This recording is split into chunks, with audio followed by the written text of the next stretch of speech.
You took the pain pills, right? So you shouldn't hurt anymore, right? And go ahead and vacuum. My husband looked at the pills I just swallowed. Wait a bit for them to work. I'll do the vacuuming properly, I said. He got up with a big sigh. I'm not saying I want to switch chores with him, but he could at least wait a bit, I thought, trying not to sigh. Suddenly, a sharp pain shot through my back, and I fell to the floor. I saw my husband rudely propping his foot on the back of the sofa. The pain was so bad I couldn't talk. Did he just kick me in the back? My husband laughed at me. I don't care if you're in pain. Just hurry up and vacuum. My name is Sally, and I'm 27 years old. I'm a regular housewife living with my husband Jacob. Our story goes back to when I joined the same company where Jacob worked. After finishing university, I got a job in sales. Jacob helped me a lot in the beginning, acting as my mentor. Jacob was handsome with short hair, and customers liked him. He had a talent for persuading people and sealing deals easily. In sales, there are two types of successful people: those who know a lot about what they're selling and use that to convince customers, and those who just have a way with people and make customers want to buy from them personally. Jacob was definitely the second type. At first, I just looked up to Jacob for his success in sales, but when I struggled to close a deal and felt low, Jacob reached out to me. Over time, we grew closer, going out for meals and spending more time together. Eventually, I developed feelings for him. So when we started dating, I was incredibly happy, even crying tears of joy. And when he proposed, I was so thrilled that I couldn't stop jumping around with happiness. After we got married, we were very happy together. But there's one thing that brings me down sometimes. I've had severe menstrual cramps since I was in school. At first, I used simple painkillers from the store, but as time passed, I needed stronger ones to handle the pain. When Jacob and I were dating, he was really understanding during my periods. He would change his plans to help me, rub my back when I was hurting, and listen to me complain. I thought this care would continue after we got married, but things changed. During my period, I'd do my chores when the painkillers kicked in, take a break on the sofa for a bit, and then get back to work. But to Jacob, it seemed like I was just lying around all day. No matter how much I did around the house, he never showed any sympathy. Then we bought a new house. We used to live in an apartment, but we got a bigger place because we wanted to have kids someday. Jacob's parents like to have parties, so we decided we should host the next one at our new house. Jacob got everything organized really quickly. He told everyone the date and time of the party and gave me a list of relatives who were coming, along with their ages and what foods they didn't like. I was shocked when Jacob told me, sounding annoyed, that I needed to cater to everyone's taste for the party and that he wouldn't forgive me if I bought ready-made food. Planning the menu was tough because everyone had different dislikes, and what one person liked, another person hated. I spent several nights staying up late planning the menu. Then, just as my period, which was a bit late, started, I took a painkiller and finished cleaning the room. I decorated it with flowers, put out air fresheners, and kept going over the party plans in my head. That evening, I finished preparing the food for the party and went to bed. Jacob was laughing loudly at the TV while having his nightly drink while I was trying to finish up, dealing with my period pain. I fell asleep, remembering Jacob's laughter. On the morning of the party, I woke up before Jacob, made breakfast, and started cooking for the guests while tidying up. I kept checking the clock nervously as I worked. After finishing cooking, I set the dishes on the table and checked the entrance, living room, and bathroom thoroughly. The painkiller was wearing off, and the pain was getting worse. I sat down on the sofa, feeling like I couldn't bear it anymore. I wanted to lie down, but I had done my hair and makeup nicely, and I didn't know when the relatives would arrive, so I stayed seated. I looked at Jacob, who was watching TV with a drink in his hand. Even though we had to greet the guests soon, he was already drinking. I wanted to say something, but the words wouldn't come out. Jacob noticed me looking at him and glared back. "What's wrong? Are you telling me not to drink so early?" Jacob asked. "No, not really." Suddenly, there was a loud noise. "I get nervous too, you know. And you seem so relaxed on the sofa. I figured you were done getting ready," Jacob said, setting down his drink and walking toward me. His stare made me feel uneasy, and I had a bad feeling about it. "I'm almost done, but my period started. I took some painkillers, but they're wearing off, so I'm taking a short break. I'll be fine soon," I explained to Jacob. Hearing this, Jacob let out a heavy sigh and glared at me. "Don't act like a victim just because of a little stomachache. My mom never complained like this, Jacob snapped. Right after he said that, I felt like Jacob was walking behind me, but suddenly, I was kicked in the back and fell from the sofa to the floor. It took me a moment to realize I had been kicked. Ignoring me, Jacob sat back on the sofa and started playing a game on his phone as if nothing had happened. I didn't understand what was going on, but one thing was clear. Jacob was enjoying his game, not apologizing at all. As I tried to get up to leave, Jacob suddenly fell to the floor. I quickly looked up to see his father standing behind the sofa, looking very angry. I couldn't take my eyes off him. "What's happening?" Jacob asked, looking confused as he checked the sofa. "Dad, did you just push me?" Jacob inquired, picking up his phone from the floor. "I didn't just push you, I shoved you," my father-in-law replied. "Why? What's going on?" "Wait, are you serious? Why would you kick someone in the back? Especially Jacob, she's your wife." My father-in-law scolded him. Jacob seemed a bit surprised by my father-in-law's anger. "Well, I had a few drinks and lost control," he tried to explain, but my father-in-law wasn't buying it. "Don't blame it on alcohol. No excuse for a man to hit a woman," my father-in-law said firmly. "What do you mean?" "It's just a way to discipline," Jacob argued back. "Discipline? She was taking a break on the sofa because she was in pain. I was teaching her that she doesn't work, she doesn't rest." "Isn't that right, Sally?" Jacob asked, turning to me for support. I didn't know how to answer Jacob's sudden question. I had finished preparing and was just trying to rest on the sofa. Maybe I should just tell the truth. Seeing my dilemma, my father-in-law looked at me. "Sally, is what Jacob said true?" he asked. I couldn't bring myself to answer. If I told the truth now, Jacob might get upset. And that wouldn't be fair to the relatives who were coming over to see our new home. I was trying to figure out what to say when my father-in-law spoke again. "Sally, your silence says a lot, doesn't it?" he remarked. "Sorry," I managed to mumble, feeling confused by his words. "If Jacob was telling the truth, you would have confirmed it right away, but you stayed silent. Does that mean there's something, or everything, wrong with his story?" My father-in-law's words struck me hard. I wanted to tell the truth. "Everything's ready, we just need to welcome the guests."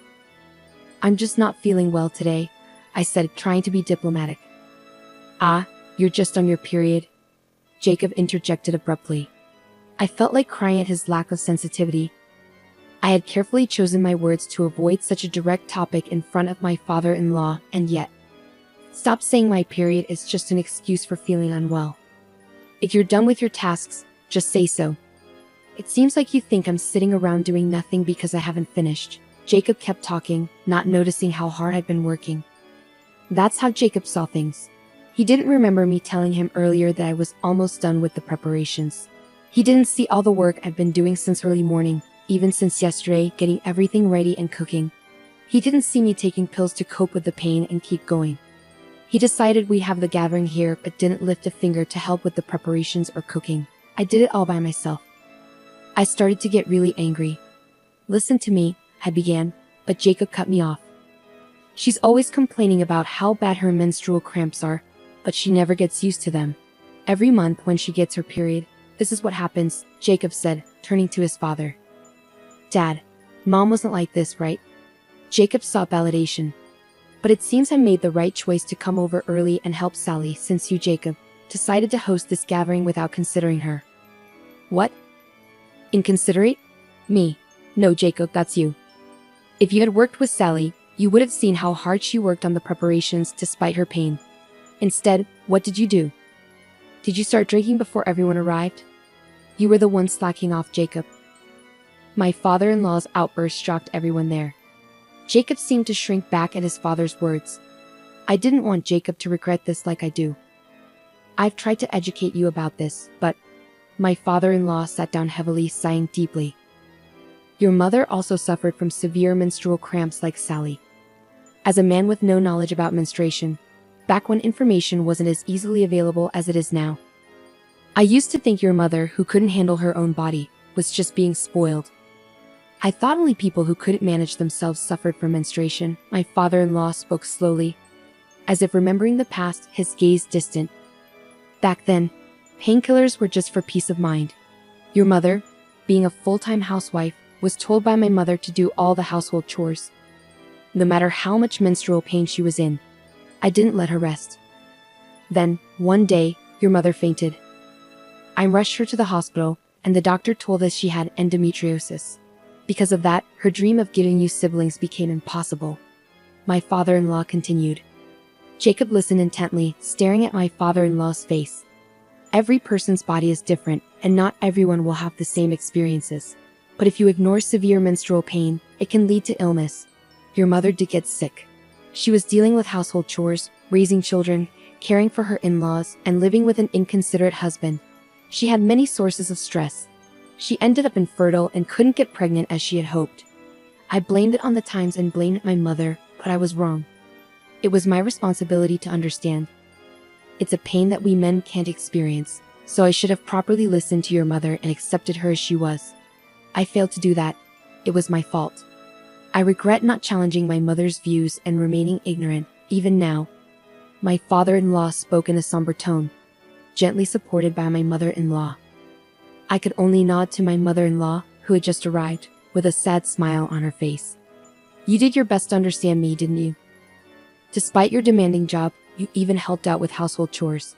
And to think that you cut ties with your own parents for me, my mother-in-law looked at my father-in-law with kind eyes. Of course I did. I didn't want to burden you any more than I already had. I wanted the three of us to live happily, so that's why I did what I did. But cutting ties with my parents was a big decision. I wanted to avoid having to make such big decisions. That's why I've always tried to teach you, Jacob, hoping that you wouldn't make the same mistakes as I did. But it seems that I wasn't able to convey that to you at all. My father-in-law explained. Feeling the weight of the conversation, Jacob tried to lighten the mood. Hey, don't you think you're being a bit too dramatic, Dad? In my memory, sure. There were times when Mom was really unwell and had to lie down. But I don't remember her ever having to lay down because of something as minor as her period. Is this some kind of nostalgia bias? Are you maybe just assuming it was harder than it really was? Jacob's words hit a nerve. My mother-in-law's hand, resting on my father-in-law's shoulder, trembled slightly. He gently patted her hand and gave Jacob a stern look. You just forgot. Of course, as a mother, she'd want to shield her child from worry. She tried her best not to let you see. But if it were just a matter of gritting your teeth and bearing it, it wouldn't be a disease. Your mother did have to lie down because she was suffering from period pain. I remember you coming home from school and saying that she was asleep again. I remember having an honest discussion with you about it. She wasn't just shirking responsibilities.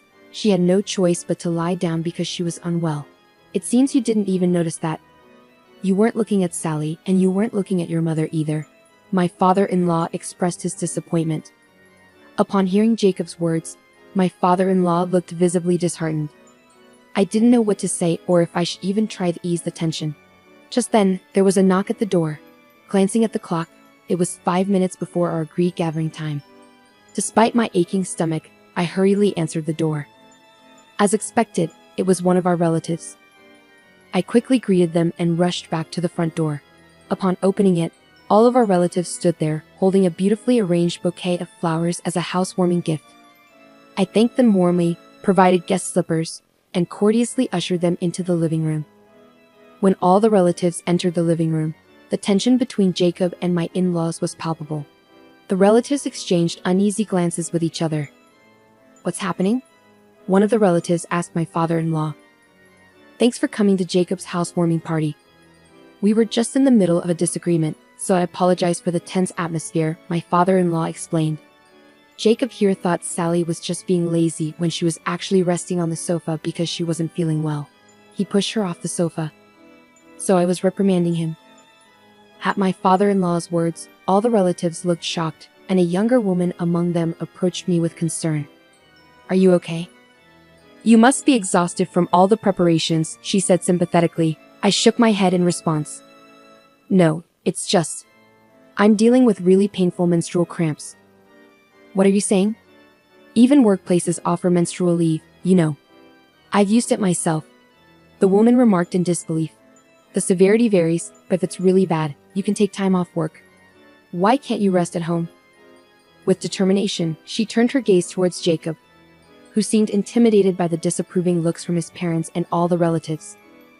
Unable to withstand their stares, Jacob hurriedly left the room and retreated to his own. Despite his departure, neither his parents nor any of the relatives followed him. It appeared that the relatives understood my mother-in-law's condition, and even the men showed empathy, which was a relief.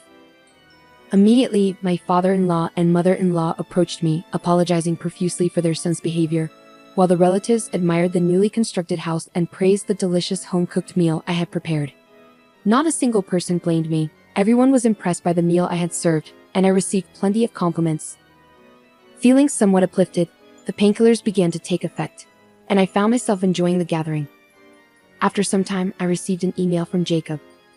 In his message, he expressed frustration that he couldn't enjoy the event because of me and lamented how unfair it was that he was being isolated from the family, with no one taking his side. His choice to communicate via email rather than face-to-face conversation left me feeling upset. As I was contemplating how to respond, my mother-in-law glanced at my smartphone. Upon seeing the message, she immediately rose from her seat. My father-in-law, noticing her reaction, inquired, "What's happening?" My mother-in-law swiftly took the smartphone from me and handed it to him. As my father-in-law read the message, he too stood up abruptly. "He still doesn't get it. We need to take him back and start over with his education," he declared. It was an unexpected development, but my in-laws appeared resolute. Soon, the relatives also voiced agreement, suggesting that Jacob needed to be re-educated, and it seemed they were fully supportive of the idea. After some time, as the relatives gradually departed, my mother-in-law made her way to Jacob's room and pulled him out. With both his parents gripping his arms, they whisked him away before he could protest. About a week after Jacob returned to his parents' home, I received an email from him. He shared how my mother-in-law had been tirelessly educating him about women's bodies, the challenges of menstrual pain, and even had him do household chores while pretending to experience menstrual discomfort. He complained about the difficulty of balancing work and chores. I couldn't help but chuckle as I read his complaints. It seemed like they were indeed starting his education from scratch, just as they had promised. Perhaps now he was beginning to grasp a bit of what I had been going through, and it brought a smile to my face. During Jacob's absence, I decided to address my menstrual pain head-on. Encouraged by my female relatives, who suggested seeing a gynecologist for my severe discomfort, I visited a clinic. The doctor provided helpful advice on medications and lifestyle changes.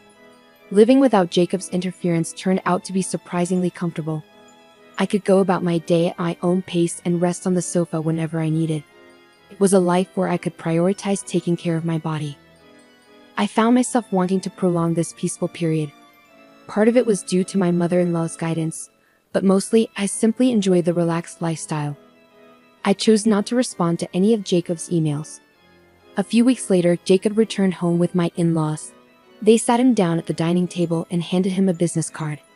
It turned out to be a lawyer's contact information, and I was shocked, fearing that we were about to initiate divorce proceedings right then and there. Feeling slightly overwhelmed, I listened as my father-in-law spoke quietly. "Sally, if he ever mistreats you again, don't hesitate to contact this person for a divorce," he said, his gaze serious. During the time Jacob was away, it seems he had a serious conversation with my in-laws and promised to change his ways. Since then, Jacob has kept his word, no longer acting arrogantly and willingly helping with household chores, especially when I'm struggling with my period. His dismissive comments about my period and its pain had also gradually faded away. Finally, I found myself settling into a peaceful life with Jacob, which was a huge relief. Going forward, I intend to prioritize my health and well-being, living sensibly, and taking good care of my body.